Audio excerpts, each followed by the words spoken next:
केंद्रीय कर्मचारी और पेंशनर्स के लिए बड़ा अपडेट है। जुलाई के महीने में महंगाई भत्ते यानी डीए में इजाफा होना तय है। AICPI यानी all India consumer price index के रिसेंट डेटा के अकॉर्डिंग जनवरी से लेकर मई तक डीए 57.85% तक पहुंच चुका है और अब जून के आंकड़ों का इंतजार है, लेकिन ट्रेंड यही बता रहा है कि कम से कम 3% की बढ़ोतरी पक्की है।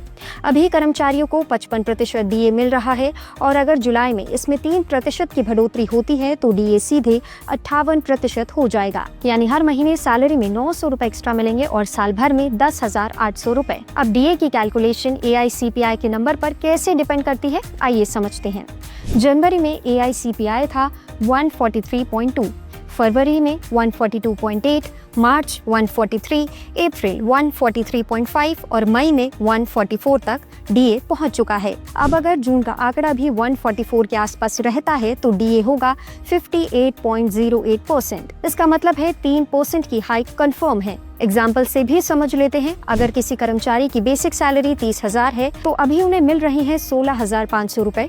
डीए के अकॉर्डिंग जो है 55%।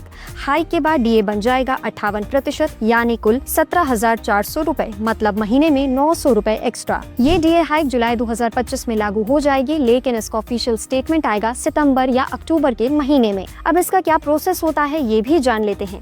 पहले लेबर ब्यूरो डेटा भेजेगा फाइनेंस मिनिस्ट्री को, फिर ये कैबिनेट में जाएगा और अप्रूवल मिलते ही सैलरी में हाइक और अरियर्स दोनों मिलेंगे। वैसे डीए हर 6 महीनों में रिवाइज होता है, एक बार जनवरी में और एक बार जुलाई में, यानी अभी तक के AICPI आंकड़े ये कंफर्म करते हैं कि जुलाई 2025 में डीए में 3% की बढ़ोतरी तय है, जिससे 8th पे कमीशन में भी इसका फायदा मिलेगा। अगर आप भी केंद्रीय कर्मचारी हैं तो आप इस मामले में क्या सोचते हैं, हमें कमेंट सेक्शन में जरूर बताएं और देखते रहें जी बिजनेस।